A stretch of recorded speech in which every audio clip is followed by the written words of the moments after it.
Playinground by Susan Hutchins. Chapter 2. Thinking about the gossip she'd heard in the playground, Linda makes her way home. The rumour had started when Pattie and her friend Carol had gone to London for a few days to visit an exhibition by an up-and-coming artist called David Hockney. Linda had immediately dismissed the talk as unfounded. She told the group of gossiping mothers that Pattie and Carol are good friends. They both like looking at art. It doesn't mean to say they're lesbians. She also reminded them that only a few weeks ago they were accusing them and their husbands of wife-swapping. Linda is wary of getting too involved with the women in the playground. She prefers to keep herself to herself, finds she has enough to contend with her own life without wasting time listening to a load of drumped-up speculation. Scandal drifts around the playground like a nasty smell, and Linda is certain she is as much a target as anyone else. What she can't understand is why Pattie, who is friendly with everyone, is picked on more than others. She wonders if the root cause is perhaps jealousy. Pattie has everything a wife could want.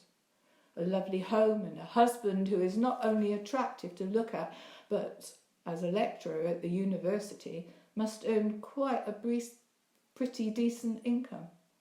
And if that wasn't enough, he's happy to let her go away while he looks after their child. Why would she want to put all that at risk?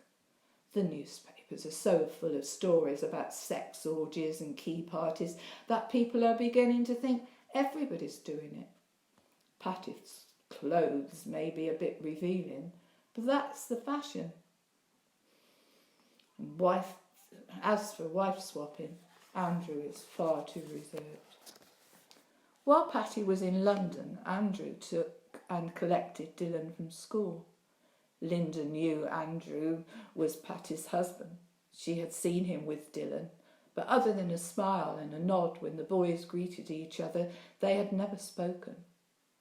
When she saw Andrew waiting on his own for Dylan to come out of class, she had an urge to say hello. She went over to him. They only said a few words. For some strange reason, she had felt constrained, had a sense that Andrew was embarrassed, that maybe he didn't want to be talked to. She understood why. After all, the school playground is a woman's domain. Men are a rare sight. When the boys came out of school, she and Andrew went their separate ways, but meeting him left an impression. She found his Yorkshire accent fascinating, had noticed his eyes were the same pale blue as the jacket he was wearing, had seen the silver streaks in his hair and the way it curled onto his collar. Long hair was fashionable, but she thought the length of his was more neglect than style. The closer Linda gets to home, the more she dwells on her own problems. Any love she had for Brian is long gone, and she is desperate to escape her marriage. A marriage that is not only destroying her and Ben's chance of a peaceful life, but it is affecting Ben's well-being. Now Ben is older, he is conscious of what is going on around him. He recognises the change in atmosphere when Brian walks into the flat, automatically stops the game he is playing and clears the toys from the floor, accepts without arguing that the television channel is changed to one Brian wants and he must leave the room. She does everything she can to keep the peace. She goes through the motions of being the perfect wife, never complains about a lack of money or questions where or who he has been with. She makes sure his food is hot and on the table when it is wanted, that his clothes are clean and ironed to his liking. In the bedroom, she is a puppet, a wooden doll that becomes the instrument for his every need. The thought of leaving Brian is always with her. She's sure she will be able to manage financially. She will find more work. There are lots of rich people moving into the area and they are crying out for cleaners. Brian will have to pay maintenance. However, None of those thoughts have helped her find a place to live. She has gone from agent to agent, but no landlord will take on a single mother. Her one hope is that Brian will leave her for one of the women he tells her about, one of the women who he takes into the back of the van when he is working away. But that is wishful thinking. Why would he? He has the best of both worlds. It was acknowledged, so he told her, that it is natural for men to have sex with more than one woman.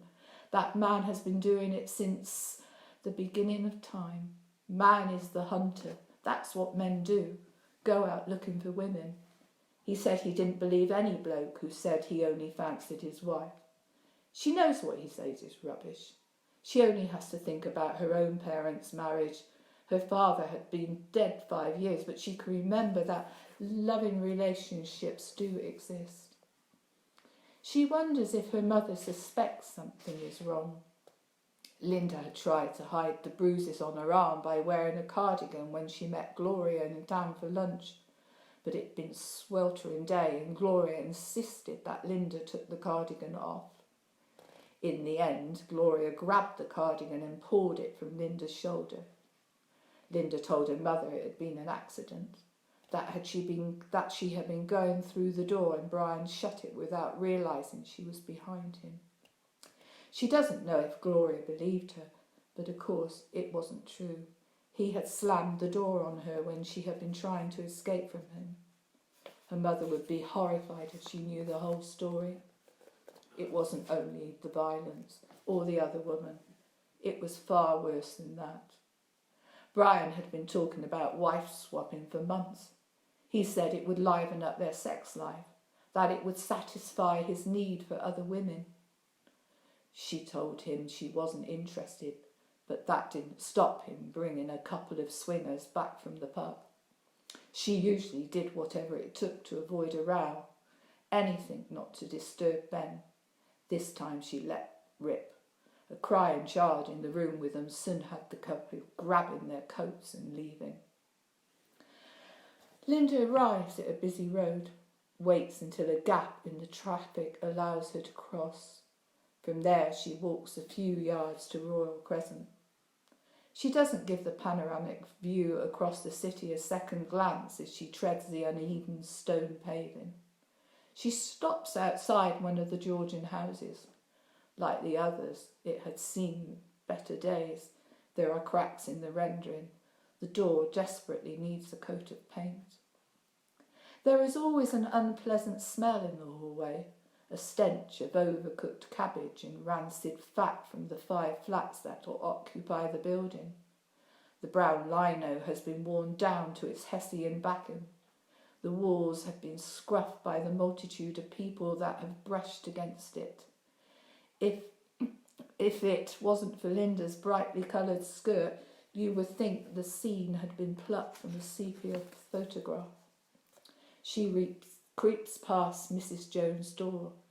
Then she has a minute to spare. When she has a minute to spare, she will call in to see her. She hurries up the curved staircase, reaches the top of the house, notices the bathroom door is open. As it is vacant, she decides to use it. When she comes out of the bathroom, she puts a key in the latch and goes into the attic flat. Despite the window being left open, it's like entering an oven. In the winter, the hot colours that decorate the flat give a feeling of warmth, but with the temperature in the 80s, the coolest shades of blue will melt. Posters are pinned to the orange walls. Fabrics in a mix of purples, reds and yellows hang at the windows, cover the cushions and beds. Linda goes into the sitting room, gathers the Meccano pieces from the floor and puts them into their box. She picks up Ben's books from the seat of the sofa and takes them into Ben's room. She goes into the bedroom and opens a dressing table drawer, reaches into the back and pulls out an essay book. She looks at the clock, wondering if she has time to do any writing, decides she hasn't and puts the book back into its hiding place. Brian had complained about the time she spent writing. He doesn't know she's still attending the creative writing course in the local library. She stuffs the pile of dirty clothes into the laundry bag. Taking it with her, she hurries into the kitchen and opens the cupboard door, sorts through the tins of peas, baked beans and spaghetti hoops until she finds a tin of corned beef. She'll use some of it to make sandwiches for the park, buy a few more potatoes and make hash for Brian. If she's quick and there's no queue in the laundrette, she'll have time for a bite to eat before going to Mr. Roberts.